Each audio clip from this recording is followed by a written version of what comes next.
Hello everyone. आज की इस वीडियो में हम बात करेंगे political science semester 6 BA programme understanding globalisation के बारे में। इसका हम एग्ज़ाम पैटर्न डिस्कस करेंगे और कौन सी यूनिट में से कितने क्वेश्चंस आप लोगों के आ सकते हैं।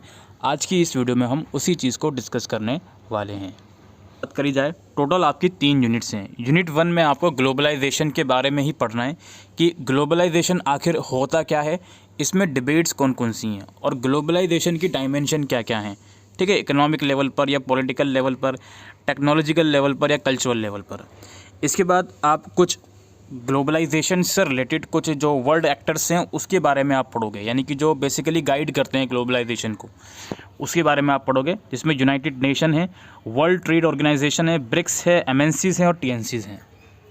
ठीक है, यूनिट 3 है आपका जो कॉन्टेम्प्रेरी वर्ल्ड इशू हैं, ग्लोबलाइजेशन आने के बाद जो इशू क्रिएट हुए हैं, प्रॉब्लम क्रिएट हुई, उसके बारे में आप पढ़ोगे। जैसे ग्लोबल इन्वायरमेंटल इशू हैं, इसमें ग्लोबल वार्मिंग, जी हाँ, ईवीएस का ही कॉन्सेप्ट है। ग्लोबल वार्मिंग के बारे में पढ़ोगे, बायोडाइवर्सिटी के बारे में पढ़ोगे, रिसोर्स स्कार्सिटी यानी कि रिसोर्सेज में कमी हुई, उसके बारे में आप पढ़ोगे। इसके अलावा इंटरनेशनल टेररिज्म और ग्लोबल जस्टिस के बारे में आप पढ़ना है। तो ये काफ़ी ब्रीफ सा सिलेबस है। ठीक है, इतना ज़्यादा सिलेबस नहीं है जितना आपको लग रहा है। तो ये 3 यूनिट हैं आप लोगों की। अब मैं इसका पेपर डिस्कस करता हूँ, उसके बाद हम देखते हैं कि यूनिट वाइज वेटेज क्या क्या रह सकती है। देखिएगा, अगर आपको ये क्वेश्चन थोड़े ब्लर नज़र आते हैं बट मैं पूरा क्वेश्चन रीड करने की कोशिश करूंगा। तो पहले पैटर्न समझ लेते हैं। पैटर्न सेम ही रहता है दोस्तों। 75 नंबर का पेपर आएगा आपका। टोटल 8 क्वेश्चन होंगे, जिसमें से कोई 4 क्वेश्चन आपको करने होंगे, राइट। और एक क्वेश्चन आपका 18.75 मार्क्स का रहेगा। पूरा पेपर या तो आप इंग्लिश में कीजिए या फिर हिंदी में कीजिए, राइट। तो क्वेश्चन नंबर 1 हमारे पास है, आपको इकोनॉमिक डायमेंशन जो होती है ग्लोबलाइजेशन की, वो आपको एक्सप्लेन करनी है। ठीक है, वैश्वीकरण के आर्थिक आयाम का परीक्षण कीजिए। वैश्वीकरण के आर्थिक आयाम का परीक्षण कीजिए, यानी कि जो आपकी ग्लोबलाइजेशन होती है उसकी इकोनॉमिक डायमेंशन क्या है। और ये जो इकोनॉमिक डायमेंशन है ना दोस्तों, समहाउ ये ग्लोबलाइजेशन से डायरेक्टली लिंक भी होती है, क्योंकि हमने स्कूल लेवल पर ग्लोबलाइजेशन को अगर जब इनिशियली स्टडी कराया तो हमने यही समझा है कि movement of goods from one country to another country, barriers हट गए, ट्रेड्स बढ़ गया। तो ये बेसिकली जो ग्लोबलाइजेशन का मेन कंसर्न जो होता है वो इकोनॉमिक डायमेंशन का रहता है। तो वही चीज़ें आपको इसमें लिखनी है क्वेश्चन नंबर 1 में, जो कि ऑब्वियसली यूनिट 1 में से आया है। इसके बाद है, globalisation has led to the decline of state sovereignty, do you agree, give reason. वैश्वीकरण के कारण राज्य संप्रभुता का पतन हुआ है, क्या आप सहमत हैं, कारण बताइए। इसके बाद है क्वेश्चन नंबर 3 हमारा। क्वेश्चन नंबर 3 हम डिस्कस करते हैं। How globalisation is responsible for the spread of pandemic disease. महामारी रोगों के प्रसार के लिए वैश्वीकरण किस प्रकार उत्तरदायी है। बेसिकली हम लास्ट ईयर का पेपर डिस्कस कर रहे हैं, तो ये उसी के संदर्भ में क्वेश्चन ये लोग पूछ रहे हैं कि ग्लोबलाइजेशन की वजह से जो पैंडेमिक डिजीज़ इंक्रीज़ हुई। अब ये तो खैर बात तो सच है, ग्लोबलाइजेशन की वजह से हुई, बट इसमें कर हम क्या कर सकते हैं, तो इसमें बताने की ग्लोबलाइजेशन किस तरीके से रिस्पॉन्सिबल है इन सब चीज़ों के लिए। Why do environmental issue appear on the international agenda. पर्यावरण के मुद्दे अंतर्राष्ट्रीय एजेंडा पर क्यों दिखते हैं। क्यों आपको लगता है कि इन्वायरमेंटल इशू इतने ज़्यादा इंपॉर्टेंट हो गए कि वो इंटरनेशनल एजेंडा बन चुके हैं। क्लाइमेट चेंज हो गया या फिर कोई और इन्वायरमेंटल इशू हो गया तो। What are the various challenges faced by Security Council? What are the possible reforms in light of these challenges?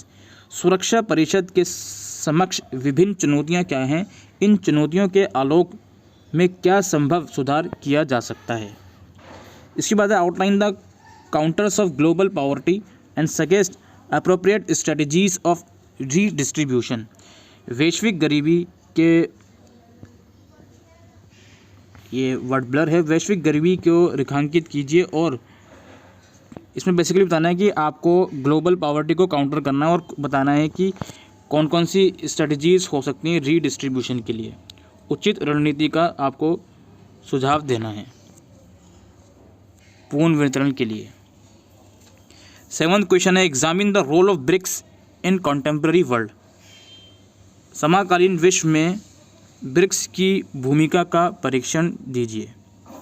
इसके बाद लास्ट क्वेश्चन है, how is terrorism related to globalism.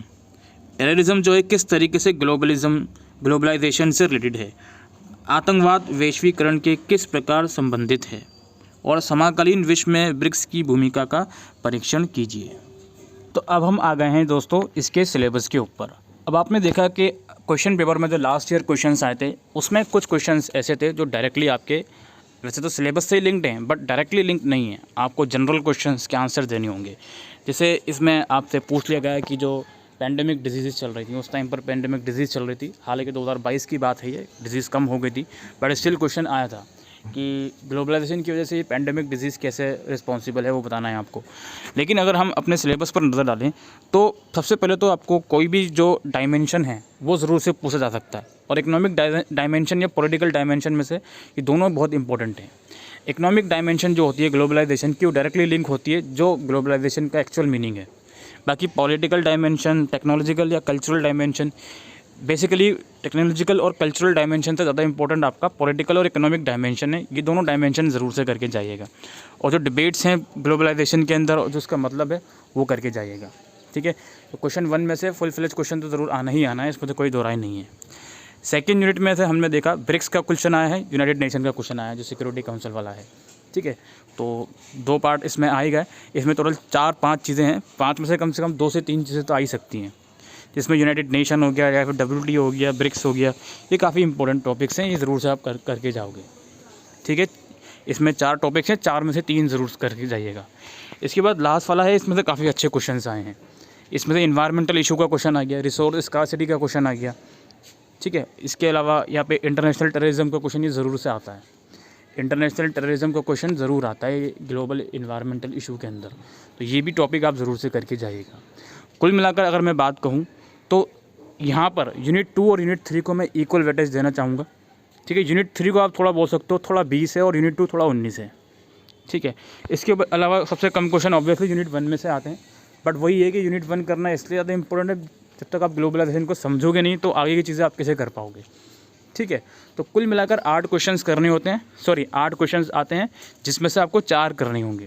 तो आपको करना ये है कि यूनिट 1 तो आपको कम्प्लीटली कर लेनी है, एक क्वेश्चन आप ईजिली कर पाओगे।